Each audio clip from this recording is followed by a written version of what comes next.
welcome to the first episode of Lionsgate. As promised, I am here with my friend Sahdi. Hi guys. And I'm Omni, and we are here to talk about our path and where we've been. We're going to start off right away with Sahdi's story.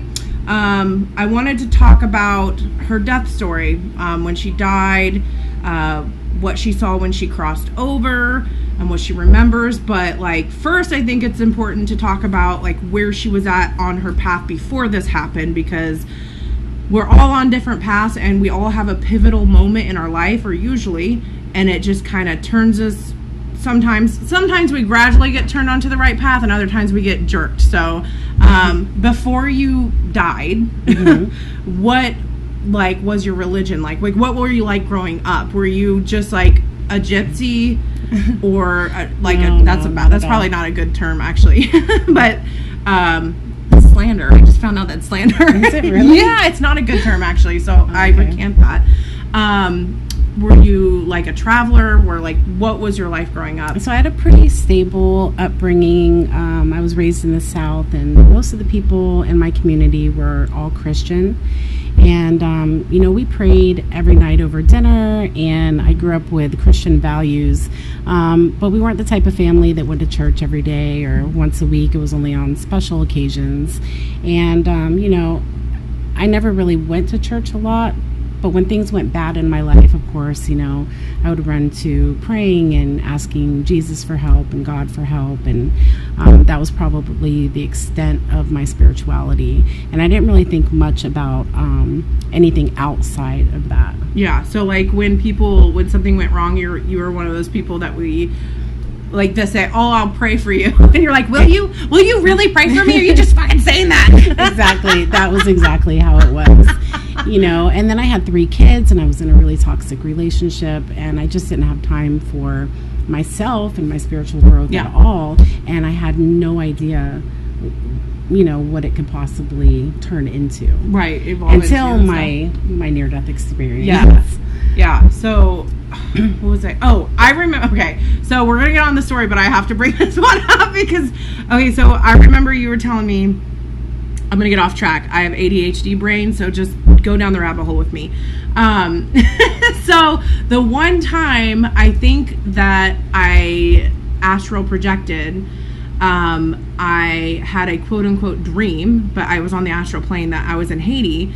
And I remember walking down, there's a ton of shops, and it was actually kind of not tropical, but it wasn't desert.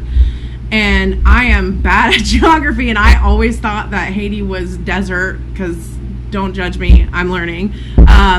But it wasn't in my quote unquote dream, in my projection. And I went into a shop, and I remember going to the shop owner or the person at the register and being like, "I need mugwort for some reason." And I didn't even know at the time. If this was on video, you can see I have tons of herbs behind me. I've really tried to educate myself, but this was the first time where I was like, I need mugwort, and I didn't even really know what mugwort was. And I have a black cat named Hallow, short for Halloween, and she was in my dream with me, traveling with me. And I remember looking over at the guy and being like, what is he doing? I looked at Hallow and I said, "What are you doing here?" And I just got this sense that she was there to protect me on my travels. Mm-hmm. And then there's another, I'm getting goosebumps, and there's another guy walking around the shop looking around, and he had a cat following him. And I don't know, this was my mom had a book on astral projection when we were younger. At least she had books on everything. And I remember actually reading that book and trying to learn how to astral project and relaxing your body as you go to sleep, and I never could. And I don't know what I did to even do this, but anyways, down the rabbit hole, I was telling Sahdi the story because I was super kind of excited about it.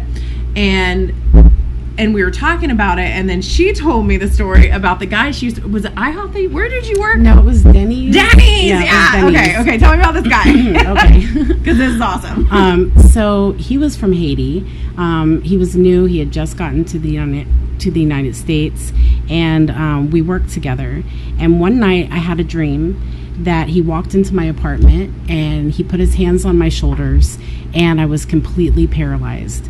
And I could see that his eyes were rolling into the back of his head, and he was chanting.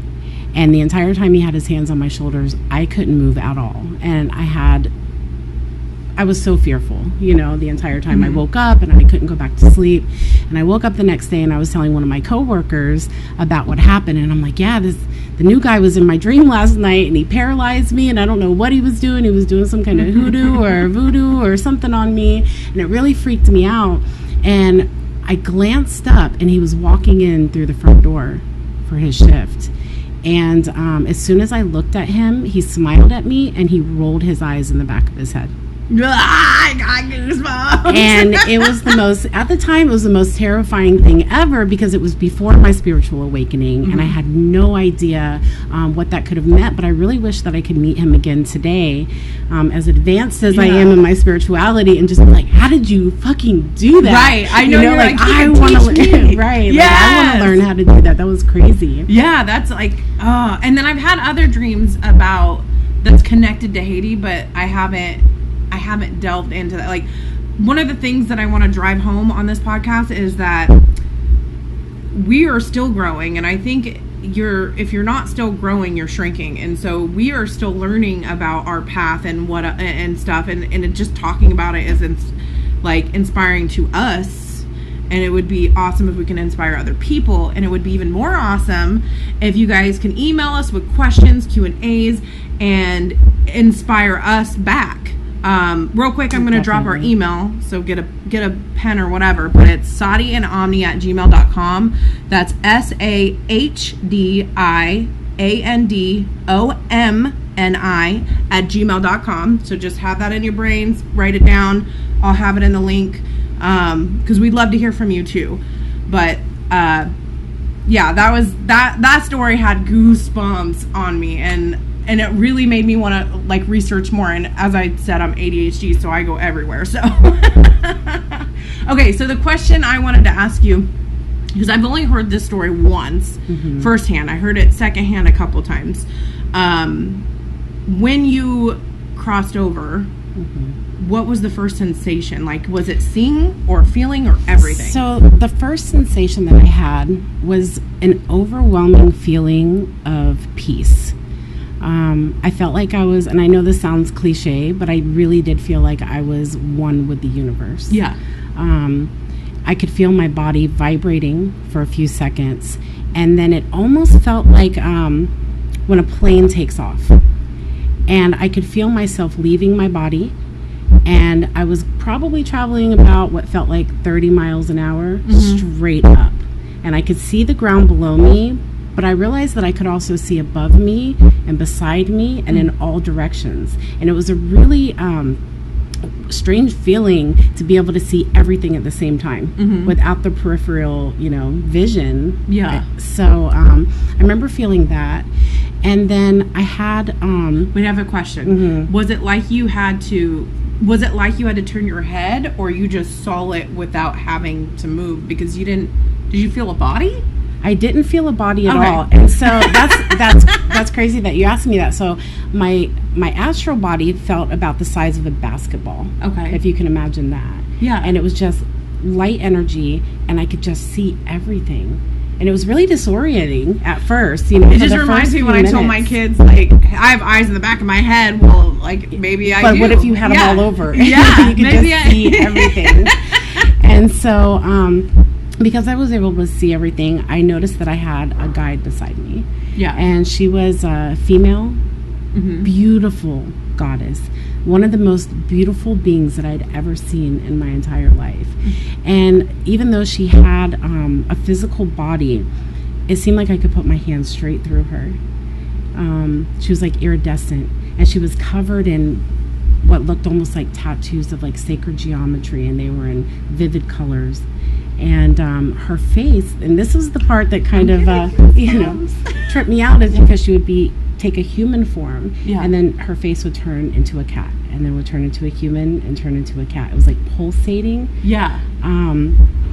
And I just felt like I knew her forever, even though I had never seen her before. And I felt connected with her, and I felt safe with her. Yeah. And so she was traveling right beside me the entire time. And then within a few minutes, we started to go faster. We picked up speed. And it felt like I went from being in an airplane to being like in a jet at Mach speed. Yeah. And we were just like traveling through what I can only describe as dimensions. Did you feel safe when you were traveling? I did feel safe. Okay. But it almost felt overwhelming, like what is going on? Right. Like, what the fuck is happening to me right now?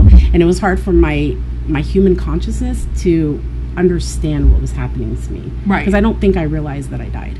Yeah. That I left my body. Yeah. And so what seemed like forever was kind of like falling down the rabbit hole in Alice in Wonderland. Yeah. You know, it felt like we were just flying through these dimensions and colors and light for so long that I started to become comfortable in it. And I was like, Yeah. okay, I guess this is what I'm just doing now. Yeah. And she didn't say a word to me the entire time. She just stayed completely quiet. And so I noticed that we were starting to slow down. And so we almost came to a complete stop. Yeah. And I looked down and I could see these like rolling hills. And I saw a being. Mm-hmm. And I honestly believe that this was the angelic realm. Yeah. In some ways. And they didn't look like real angels that you see in the Bible with Right. big feathers and human look. They had elongated necks. Mm-hmm. And there was like a beam of light, like a halo around the top Yeah. of his head. And I felt like it was a male energy for some reason. Right. And so I glanced down because at that point we had almost come to a full stop. Right. My energy was still vibrating, but we weren't moving anywhere. Right. And this being made eye contact with me. Did he have eyes? He did have eyes. Did he look like an alien? Because I keep picturing it was like an very alien. alien. Yeah, I keep picturing And alien. then I was like, when I came out of it, I'm like, I fucking think that angels are aliens. I really want to. I'm picturing this so vividly. I really want to draw it.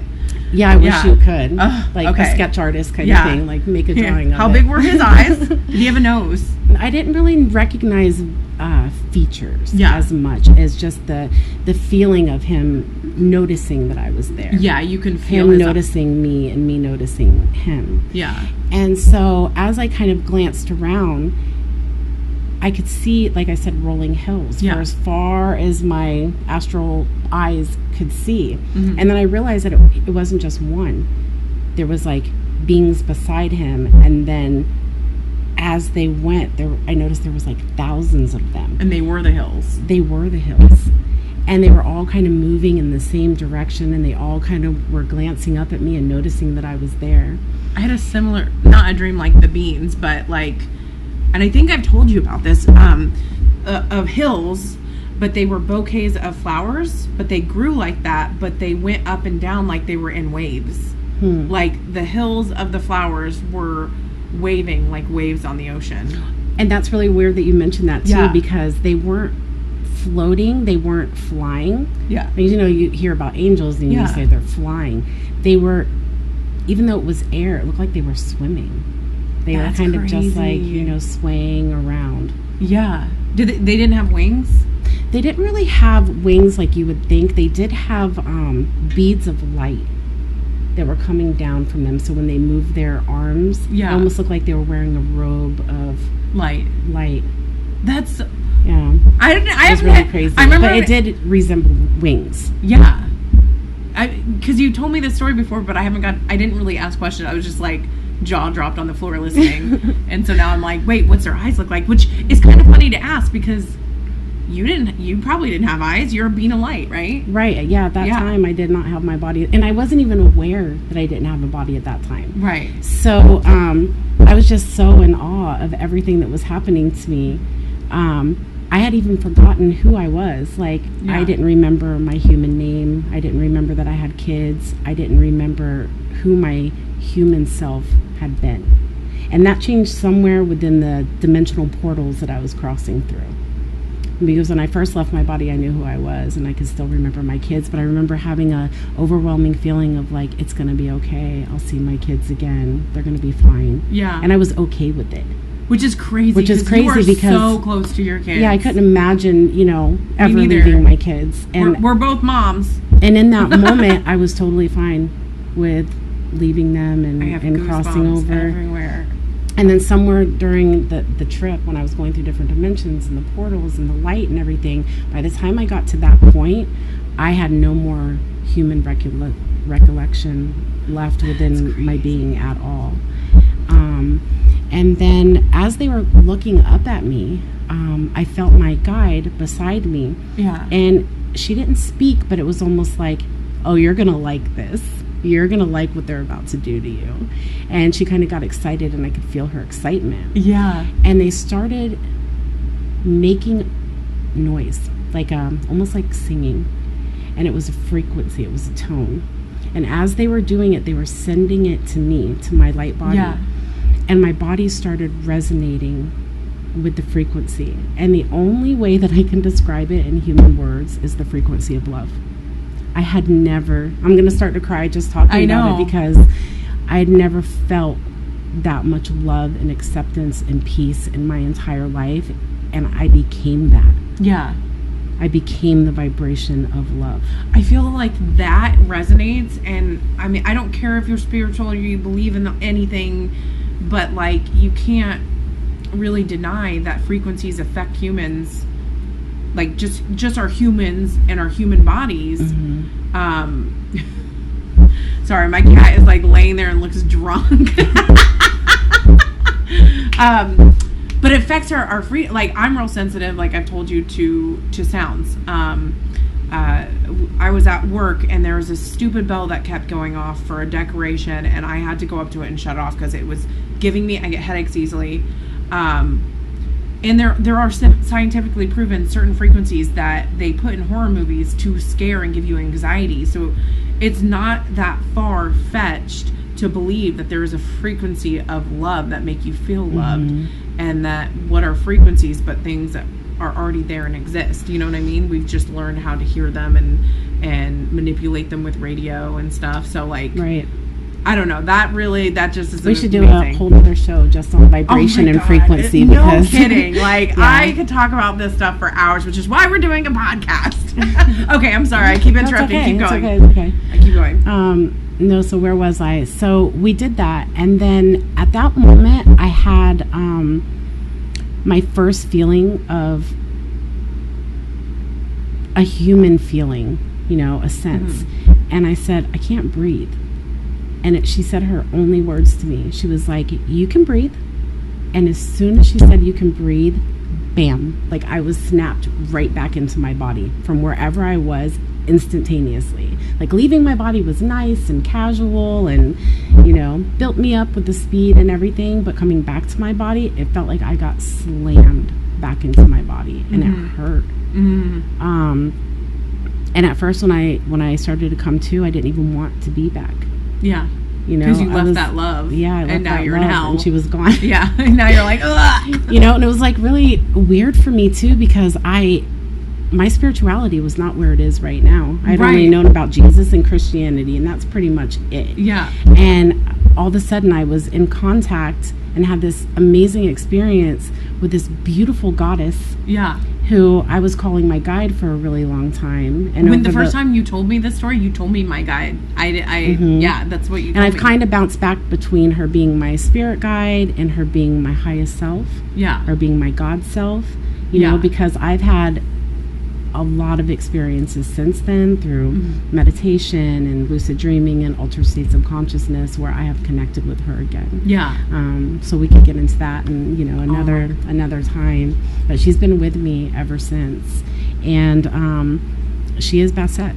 She is an Egyptian cat goddess, Basset, and I had no idea who she was before that experience. Yeah. I had to research and look it up, and I'm like, it felt Egyptian. Yeah. And, which is crazy because, okay, so like I have been getting books to research, and I ended up where I live, it's really confusing, and the mail person will deliver my package to the wrong house, and then Amazon will be, they're the devil, but whatever, will send me a new one. And then like my neighbor ended up being like, hey, I got your package a few days ago, I just haven't brought it back. And I'm like, Sahdi, I got this Egyptian book, Egyptian Book of the Dead. Yep, I was gonna say it's right over there. My copy's over there. I was like, I got an extra one, it's yours. And then I think it was around that time that I knew of, that your spirit guide was Basset, because until then, I don't think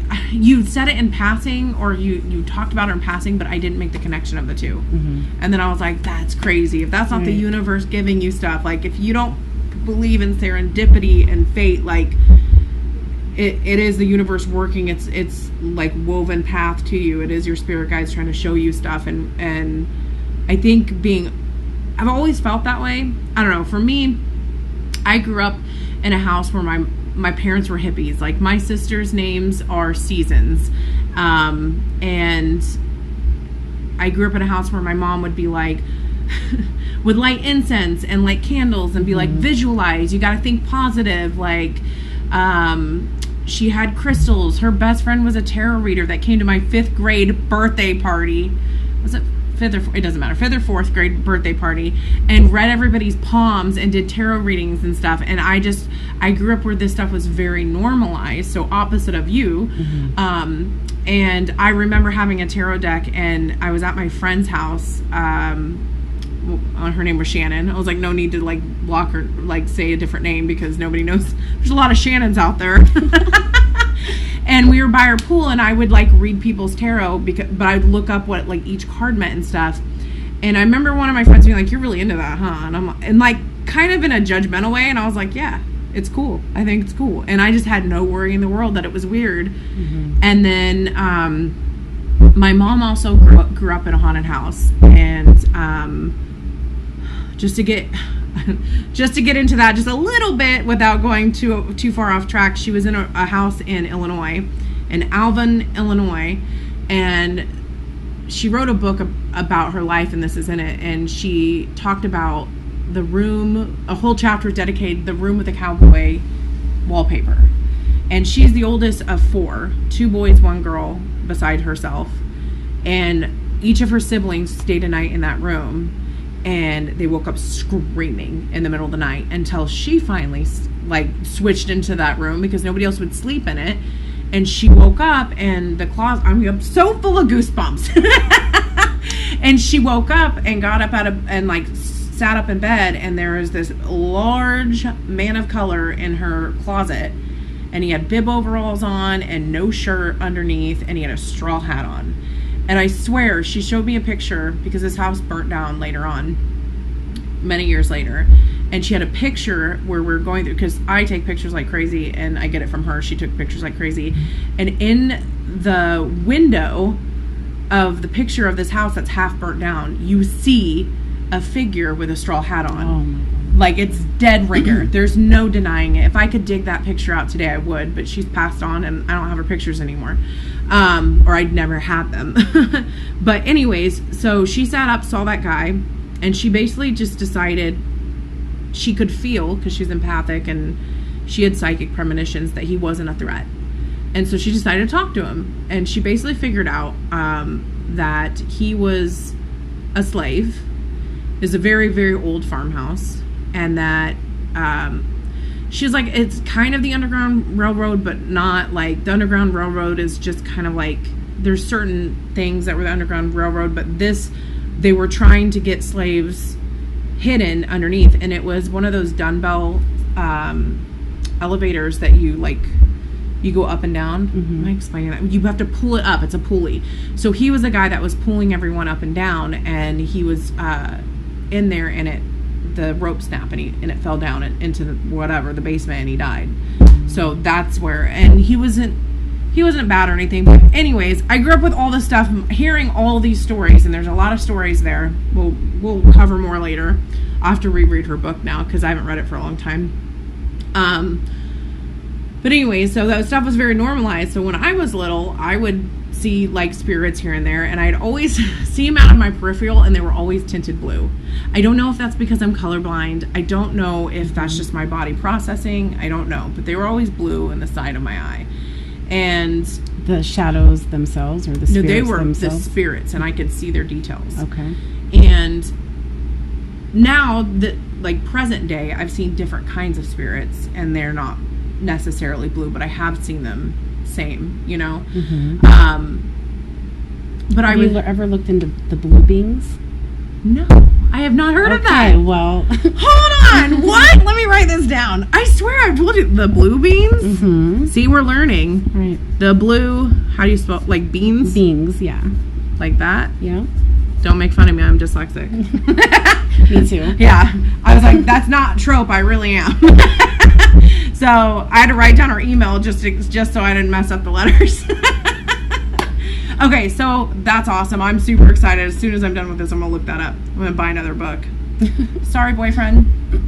Anyways, so I had seen spirits and stuff, and it wasn't a big deal to me. Now, the time it became a big deal to me as a 5th grader, so I mean my daughter's like being 10 years old, is I was staying the night at my friend Shannon's house and she had 2 other girlfriends, and I think it was for her birthday, so like, but she had sleepovers all the time with a lot of kids, but I think it was for her birthday. And it was me, these 2 other girls, and Shannon, and then her mom was talking, I don't know how it came up, but they were talking about how this spirit has been following her mom around, and they put it as in like he wasn't a bad spirit, but that their house was haunted. And they're talking about it, and I remember we were in the living room. They had a drop-down living room and like arched, round archways into the next room. This is in Arizona, so that's pretty common. And I saw a spirit there, and he was in like a hoodie, a baseball cap, and jeans. And this was in the 90s, so that's pretty normal, and tennis shoes. And he had his hands in the pocket, and he was leaned on the archway and just listening. And I just was like, oh, is this like a guy? Like, and I just described what I saw, and the look on her mom and her face were like, they were freaked the fuck out. And then my 2 other friends, who kind of thought they were just trying to scare us, like in the moment, was like, are you guys being serious? No, you're serious? And I'm just like, yeah, he's right there. Mm-hmm. You don't see him? And then that was the first time where I felt, oh, this isn't normal. You guys can't see him? Mm-hmm. This isn't this is weird. And like the way they treated me was bad. Like I just remember feeling bad about it. Okay. And so I dropped it. I didn't talk about any of that. I didn't bring my tarot cards out like anymore after that. Like I still practice at home. I just isolated myself off from I didn't share that part of me with my friends. Mm-hmm. And I think that's been a struggle on my spiritual walk going forward, because then I was in like a really toxic relationship / marriage for 13 years where he was like, all that stuff is stupid. Mm-hmm. Don't even bring it around me. And I just shut myself off. I didn't see nothing. We were together. I mean, granted, I was in survival mode for most of it, but I didn't see any spirits. I didn't, none of it. It was all shut off from me. I don't even think I remembered dreams when I was with him. And dreaming, I think, is a big way that I tap into my guides and stuff, is dreaming. Right. Which I'm working on, because we're all works in progress. But so my friend Shannon, that I grew up with, I moved away when I was 13, so a couple years after that, to Illinois. And then now I live in Portland. And lo and behold, this beautiful bitch lives in Portland, which is hilarious. We need to link up. But I found her on Instagram or Facebook or something, because I was like, I started talking about all this stuff, because this was like 3 years ago. I left my ex, and I started having dreams that were like, put protections up and do this and do that. And I just slowly started I started with herbs and crystals again. And then, I got a couple books, and then I don't know, I just started getting thirsty for it again. Mm-hmm. And I've seen some spirits here and there. We'll talk about this maybe a little bit later. But I remember I called my friend Shannon, or I messaged her. I voice clipped her, because I'm big on voice clips, as you know. And I was like, hey, do you remember this story about us in 5th grade, and I saw this ghost? Were you guys really trying to spook us? Or was that real to you? Because it was real to me, and I remember that still. Mm-hmm. And I just want to make sure you weren't trying to spook us. And then I saw something, and I freaked you guys out, and it was weird. And she voice clipped me back, and she goes, I am freaking out right now. I completely forgot about that. That was 100% real. She said they found a news clipping about it, because, they found some of the stuff in the attic. And so they researched, because She goes, that guy would follow my mom like to the grocery store, and she could feel him and stuff, but it was like a protection thing, and he came with the house basically. And she said, yeah, when we moved away, because they ended up moving away right before I did, he wasn't there anymore. So I don't know if he was tethered to the house or what, but she's like, that was 100% real. She's like, I totally forgot about that. I'm freaking out right now. And I was like, me too, because I remember that, and I was thinking, dude, if you were trying to mess with us, I really did see a man, Right. or like a young man, like probably like late teenager, early 20s. But then since then, I'll just get into it now because we got a little bit of time. But since then, I've seen. So I'm trying to think of how to tell this story. So I had gotten a candle, and this was a hoodoo protection candle. I do not practice hoodoo or voodoo. I am a white lady. I don't resonate with it. I do research on it. I resonate with some of it, but not all of it. But I respect it. I had bought this candle from God, what is the name of the store? It's a place in New Orleans. I can't think of the name. Anyways, I special ordered this because I had somebody that does practice hoodoo and voodoo. There's a difference, and they were practicing against me, attacking me, and this has become very real to me. It wasn't a guess. This was proven that this was happening.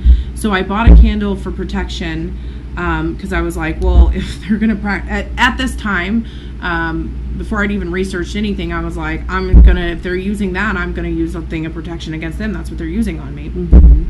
And I remember lighting it, and they had specific instructions, and I let that burn for like days. It took so long for that thing to burn down. But I was sitting on the couch, and my kids were at their dad's, and my boyfriend, I thought, was in the kitchen, because I saw, like, out of the corner of my eye, not like a spirit, like it wasn't tinted blue or anything. I thought I saw him in the kitchen. And then I hear upstairs the dryer door shut, and I'm like, what the fuck? And then I kind of look over slowly, and I see what is a silhouette of a man. Now, the way this candle was described to me, and because I don't practice, I'm just regurgitating what was in the directions that I was given, that it comes with a spirit, and that spirit is there to protect you. So it calls on a spirit. Obviously, of not of my heritage, of the person who made it. And so I saw a silhouette of a man, but it wasn't a black silhouette. It was white, and the best way I can describe it, the energy, it was like static. Like if you look at a TV and you see static, right. It was like that. And I was just like, it's not that I was scared. I was scared, but I didn't feel threatened. I was just like, I've never seen anything like this before. Right. And I could feel that it was outside my wheelhouse. You know what I mean? It's not a spirit I called on. It was not in my practice. I was also kind of just jumping back into things. It had been a long time since I'd even seen a spirit at that point. I don't think I'd seen one for 15 years at that point. Right. And this is completely different than anything I've ever seen. And so my boyfriend comes downstairs, and he's like, are you okay? And I'm like, yeah. He goes, you look freaked out. And I'm like, yeah, I just thought you were in the kitchen, and you're not. And I didn't say anything to him at that point, because at that point, even though one of the things I fell in love with him for is on his dating profile, he's like, I'll know more about astrology than you. And he is very spiritual and open, but I'd had that trauma that I still had to work through, where I just kept my mouth shut about it at first. Right. And we're wide open now, so it's great. It's really, really amazing to have a partner that supports you in your path. So that's important, I think. But I just remember thinking, oh my God, I saw it. And then the next 3 nights, I never saw it again. But I know the person that was practicing on me and trying to harm me. I was having dreams from my mother, who's passed over, who I believe is a spirit guiding me.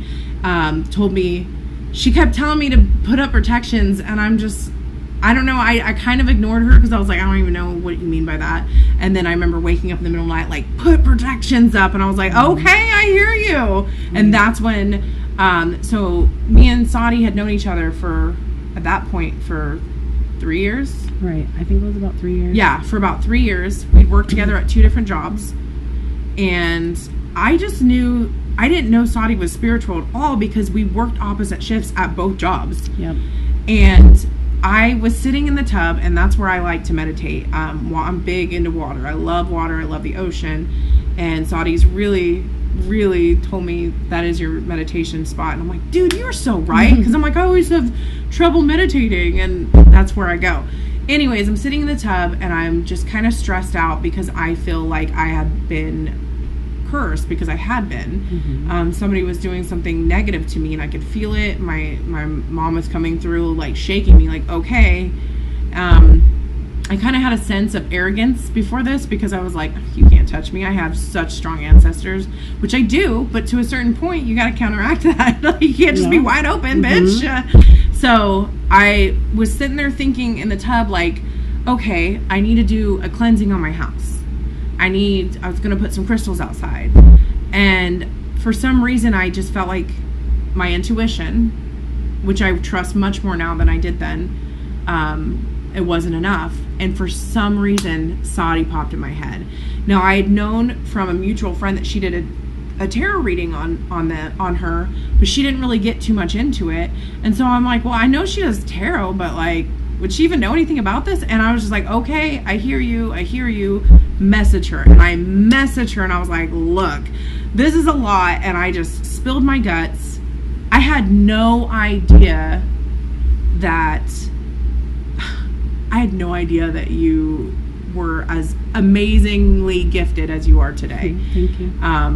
And for those of you that don't know, I guess if I were to describe you, I don't want to misrepresent you. So Go for it. Let me see what you have to say. Let's just say anybody that's, like, struggling, I'm like, you need to talk to my girl Sahdi. Like, she comes and she does readings for people, and I'm talking about you like you're not here. But, like, she'll bring out, like, 10 decks and draw from all 10 of them at the same time, and it's just badass. And it's just, and she's so good at it. Like, she's, like, her energy, I don't know, like, I'm sure people will tell from your voice you're very calming. And I've been told that from mutual friends, like, her voice is just so calming. I know you hate your voice. We all hate our voice. It's right. Whatever, we're getting over it. But you're amazing. And part of me wants to ask you, hold on, let me make sure I tied up my loose ends over there on that story I was telling about seeing ghosts. That's pretty much it. I have a couple more, and we'll switch over later sometime, but I want to get on this path. So so when you do readings now, you connect to the other side, right? You connect to spirits. I guess part of me, and that's not something I don't think we've talked about too much directly, when you got thrown to the other side and back, and you saw your guide, your goddess, your higher self and stuff, seeing that energy, did that help you identify energies going forward? Because I know when you do readings, and a lot of people when they talk about readings, because when I do readings, the first thing that I do is I connect to my higher self. Okay. I connect to my higher self first, and I connect with her. And then I'm protected, I'm grounded, and I have that open communication with my higher self. I didn't know that! And then I get most of my messages through her, because she's speaking to the other person's guides and higher self, and I'm just channeling the information. It's kind of like a radio frequency, and I tune in by tapping into my higher self first. So that's how I do it. Okay. Yeah. Okay, so briefly we'll talk about, I had a reading from Sahdi, and I wanted to connect to my relatives, and I hadn't done that yet. My mom passed away in 2013, and I hadn't directly said I want to talk to her yet. Not because I didn't want to talk to her, but my mom was my rock, and she still is a beautiful soul. And I finally came to recently and was like, I want to talk to her. I want to talk to her. I want to talk to her mom. I want to talk to her dad. I want to talk to my other grandma. Yeah, they all came through, didn't they? And Sahdi, so Sahdi doesn't know about my grandparents. She knows I love my mom. I've talked about my mom. My mom's energy came through on other reading she did. But so my mom's mom is like, she is where I get my sass. Yeah, she was sassy. She came through. You tell. Okay, so when she came through, I was still shuffling my cards, and she's like, "Can you stop doing that?" Like, instantly started telling me what to do. And I was like, okay, put the cards down. And she told me that she really wanted to smoke a cigarette or something like that. She brought up cigarettes. And I guess she had died from emphysema. And she was a smoker her whole life. And I feel like that was just one of her ways of, making you know that she's there. That that's really her. Yeah.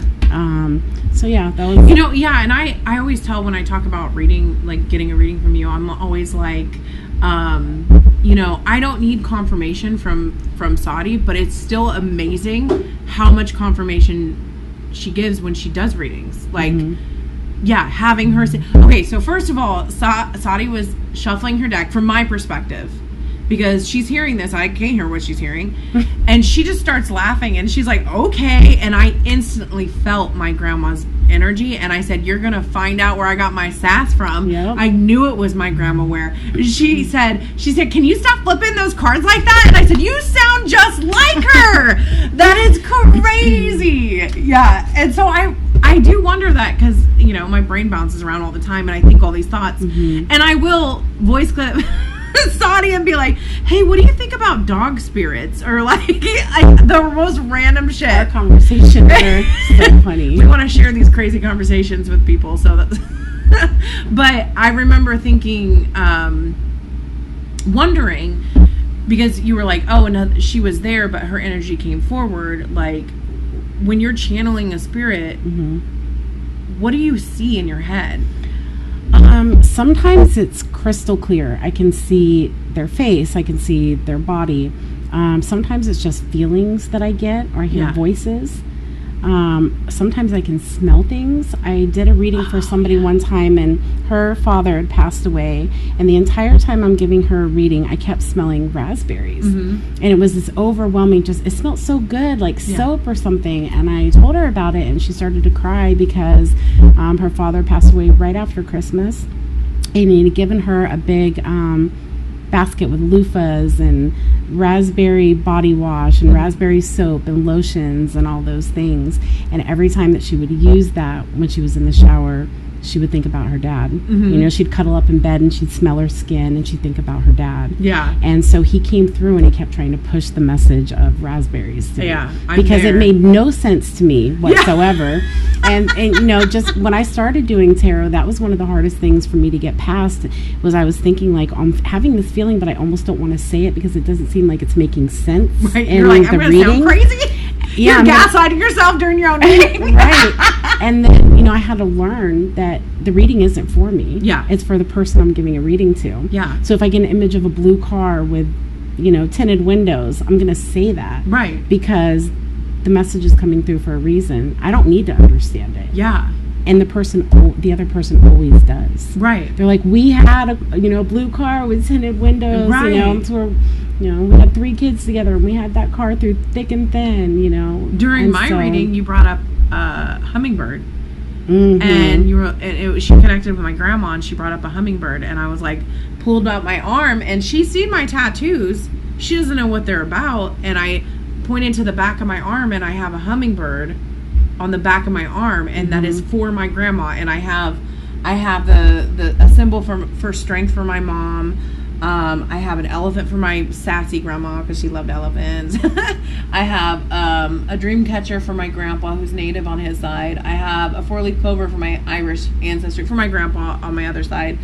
And the hummingbird is specifically for the grandma she was reading for, and that was just really cool. Like, is it really cool when you say something that you don't get and then somebody verifies what it means? I love that energy. You know, where they're like, when they get excited, or and I'm like, oh, okay, that's crazy. Like, Or I have a bluebird that comes and hummingbirds that come and That's see really me. funny. I saw a bluebird this morning. It's my grandma. No, I have this one bluebird that comes, and every time I see it, I'm like, "There's Grandma. What's up, Grandma?" Because she used to feed, like, she got me into liking birds. She was a bird watcher, and yeah, her energy was always really calm and like intellectual. She's very smart. Right. Like, my dyslexic ass would be like, "Grandma, how do you spell this?" She'd be like, "Here you go," and drop off an encyclopedia. And I get so mad. Right. That's old school right there. Yeah. I mean, it was the right thing to do, but like as a kid, I'm just like, just tell me. You know, this is before spell check. Kids don't have that problem these days. We didn't have Google back then. I know. Like, I Google everything when I'm like, how do you spell that? Okay, so the energies. Okay, so this popped in my head when we were just talking. You were talking about one time you tapped in, you were doing a reading for a guy and tapped into one of his, he had a couple girls. Oh, yeah. Okay, so talk about that, because that Talk story's about crazy. that? Okay, Yeah. so I was doing a reading for a guy who was recently divorced, and he had a few different girls that he was talking to online, and I was giving him a reading, and he kept asking about different girls that he was chatting with. He's like, well, how about this one? And honestly, I don't really like to tap into anybody's energy that isn't there to defend themselves. But in a reading like that, I was like, well, I can tell you, the energy that I get off of this person. Yeah. So we had gone through about 3 girls, and I got to the last one. He's a hoe. Right. And I get to the last girl, and all of a sudden the energy in the room got really warm. And I got really hot, and I was having trouble connecting with her energy. And I look across the table at him, and his face just goes completely pale. And he passed out off of the chair, like just fell on the floor in the middle of the reading. Yeah. Right? And so immediately I knew what that was. I'd be like, are you okay? Yeah, I jumped up, I opened the window, I grabbed my husband, he lit sage everywhere, and we brought him water and put cold compresses on his head. And so what it was is, she was very protected in the spirit realm, and her spirit guides did not like me asking about her with him, and he felt it. Yeah. They pretty much attacked him. Yeah. And they taught me a lesson. Yeah. On being very careful with how much energy I ask about anyone that's not there. Right. To give me their consent and permission. Yeah. To check in on their energy. So do you have to get that consent and permission from their spirit guides or from the person themselves? Well, both, but mostly from the person. Once they're already crossed over, they have a different energy about them anyway. They don't really have the confines of the human mentality. And so usually if they're trying to connect with someone and that spirit doesn't want to come through or doesn't give its consent, it just doesn't speak. Yeah. It doesn't show up. It doesn't, come. Oh, but I never thought about that. Right. So if you're paying me or you're coming to me and you're like, I'm going to get a reading from you. Yeah. You're already giving me consent at that point to play around in your energy. Yeah. It's like, you can read my diary. Right. Go ahead and open it. It's fine. So I've gotten that consent and I can get in there. And then your spirit guides are right there with you, and they want to give you messages to help you. And, things that they've been trying to get through to you for a long time, and you just haven't been picking up on the signal, or you haven't been listening. Right. And they can tell me, and then I can relay it to you. Or you don't even know they're there. Right. Depending on what you believe in. Right. And most people don't. Most people go around their whole lives not knowing what they're connected to. Like, before I had my experience where my soul left my body and experienced the other side and the other dimensions, I was so far disconnected from my higher self that I didn't even know that it existed. Yeah. I can tell you I have not connected with my higher self. We're a work in progress. Well, mine took me actually leaving my body to do that, I'm not going to go. And if that wouldn't have happened, and even after that happened, I was still in denial with a lot of things. Like, I was able to read auras after that and meditate. But then, I had a couple friends who were like, did you bring a demon back with you? Because that's, you're not supposed to meditate. You're not supposed to, be able to do these things. Yeah, when you did my reading this last time, I think I briefly told you this. I had messaged my aunt, and she's very artistic, and she's always been like one of my favorites. Like, because she's very artistic, and I feel like we connect on a lot of levels. But she is Christian, and I actually didn't even know that about her because we don't ever talk religion. And I just was really excited about the messages I got back from my grandma, which is her mom. And I sent her voice clips being like, hey, she's in a great place, she's at peace, blah, blah, blah.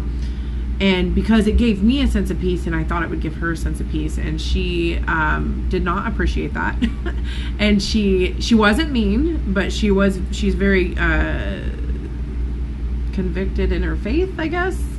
And she's like, I am Christian and I believe. And then she started saying Bible verses at me. And a part of my story that I didn't get to, because, you know, I go down rabbit holes, was, you know, as you, Sahdi, you grew up Christian and then had, bam, spirituality hit you, you know, not forced on you, but like hit you like a ton of bricks for a reason. Forced on me, for sure. Yeah. I grew up, you know, quote unquote, like in spirituality, for lack of a better word. And then when I was 16, my mom had been, she was diagnosed probably 3 or 4 years before that with emphysema. Now, her mom, like we said earlier, my grandma, and her dad, my grandpa, died from emphysema. But they had the genetic kind. So if you're around smoke, whatever, you will die. My mom, when she met my dad, started smoking, and she got it, and she was diagnosed real young. She was like 38 or something. And so when I was 16, my dad was working at a factory, and his boss was a pastor at a Pentecostal church. And so I'd grown up my whole life not being Christian. He was raised Catholic, and he hated the Catholic Church. He didn't even let me wear like a pair of glasses that looked like one of the nuns that used to beat him. So it wasn't that I was like against Christianity or Catholicism. I just didn't believe in it. I believed there was a higher power, but it was weird. Like, and we didn't really talk about it much in our household. Like, I remember when I was like 14, I went and bought a witch book and brought it home and was like looking through it and stuff and trying to read it and stuff. And I hid it in my bed because I didn't know how my dad would react, because he was like almost anti-religion. But my mom was so spiritual, and she's like, I'm gonna do what I'm gonna do, like, deal with it. Well, at that point, my mom was really sick, and my dad's like, it'll make me look good, let's just go. And my first time walking in this church, and let me be clear, I'm not shaming Pentecostal church, like, whatever floats your boat, as long as you are not using religion as a tool to hurt or harm anybody, I'm cool with it. The problem with, I guess, Catholicism, blah, blah, blah, or Christianity, is that it is used for that a lot. So there's a lot of trauma to deal with that. So I walk into this church, and I just hear them all talking in tongues. And by somebody that's never really even been in church, it kind of freaked me out, to be honest. I was 16. I was pretty young. And then I walked in, and they're rolling around that's my cats. My cats are running up and down the stairs. They're rolling around on the ground, they're laughing, and it's like being filled with the Spirit, from what I learned. And the part that I connected with the church is I like to sing, and so I got connected with the choir. But outside of that, I would listen to the pastor talk about a lot of politics, and I didn't agree with him at all. And I remember reading through the Bible, and I'm like, it didn't resonate. I didn't know how to put it into words, but I'm like, I don't agree with this. And my dad was very controlling, very narcissistic, and he was mad because they were all getting baptized, and I said no. And I didn't stand up to my dad very often, hardly ever, actually, and I said no. And he was like, why not? Like, you know how bad that's going to make us look, that your sister and your mom and me are getting... And I was really thrown off by my mom getting saved, I guess, is like, she's getting saved and diving. It's not a 180, it's the same wheelhouse, and I know that now, but at the time I felt, you're doing a 180. This is not how you raised me like so spiritual, and now you're... So she, not to interrupt, but yeah, she was just spiritual your whole life, and then right before she passed on, before she was supposed to pass on, she went to... She wasn't supposed to make it past my graduation, and she lived 10 extra years. Okay. She's a fighter, yeah. But yeah, in my eyes at that time, I don't feel that way now, because I feel like I've researched enough, and I can understand a lot more, be more accepting. But at the time I felt kind of betrayed a little bit, because I'm just like, this is not how you raised me. And then you're just doing a 180 and going to this church where they roll around on floors and stuff. And, you know, whatever floats your boat. If that makes you feel connected to whatever, then okay. And he's like, I said, I'm not going to dedicate myself to something I do not agree with and I do not understand. Because then that dedication means nothing. And I still remember that conversation to this day, because it was A, one of the first times I ever stood up to my dad, and B, it was the way I said it to him was from the heart, and it was very logical, and he was stunned, and it felt good to stun that fucker. So he goes, we're going to set you up with a meeting with a pastor. And I remember going through the Bible, I had like bookmarks and stuff in places where I'm like, this doesn't make sense, this doesn't make sense. And I said, dinosaurs. And he goes, it's clear that you need to do more research and you need to pray a lot more on this. And I agree that you're not ready to be baptized. And so I was like, so I went to church and had to watch my mom, dad, and sister be baptized. And like, he just was so angry about that for so long, like probably to this day, which I don't care. but yeah, so as you grew up Christian and got thrown in, I was reversed. And then I was like,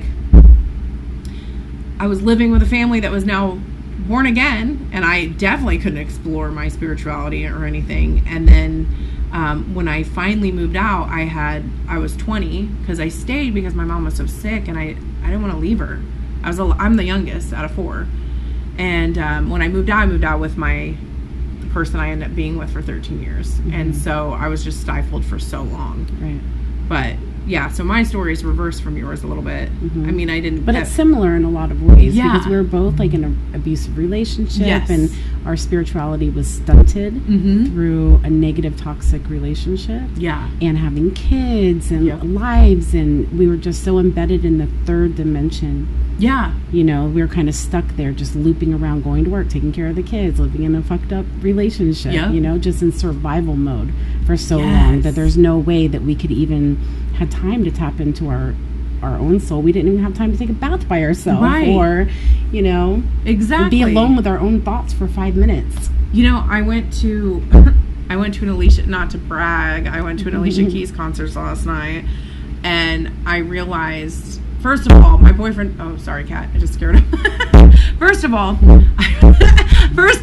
I was, for Christmas, my boyfriend bought me Alicia Keys tickets, and we just went last night, because he's a planner. And I realized, first of all, she's like my first, I love her. I love her music. I love her as a person. And because when I was a teenager, I remember watching an interview with her, and she was talking about Stevie Wonder's her idol. And she's like, he's old. She didn't say he's old, but like he's been making music forever, and he's going to be making music till he dies. And she goes, that's going to be me. I'm not going to do this for the short haul. I'm going to be making music till I die. This is my passion. And I think music is really important in spirituality, because if you think about it, frequencies, which we'll talk about frequencies and music and stuff, but just for a short clip, you know, babies, they hear music, they dance. Tribes that haven't seen anything outside of themselves have dances and music and stuff. So it's like the universal language. And when somebody is so passionate and ingrained in that, and when I was at her concert, she's like, I love this energy and our souls are connecting and stuff. And she just kept saying that. I'm like, yeah, no wonder you spoke to me. I remember singing her song, crying, coming home from work, because it was hard, because I was stuck and I was just trying to provide for my family. And so certain artists really take it as they're projecting their gifts, and they are changing people's lives, and the ones that are in it for the right reasons really resonate and go forever. And that's why, so that was amazing. But okay, we're about at the hour mark, and so we should probably wrap this up. See, that went by so fast. We had hit on like 5 different topics, but we'll make an episode next about that. So come and hang out with us next time, and remember to keep your minds open. Namaste.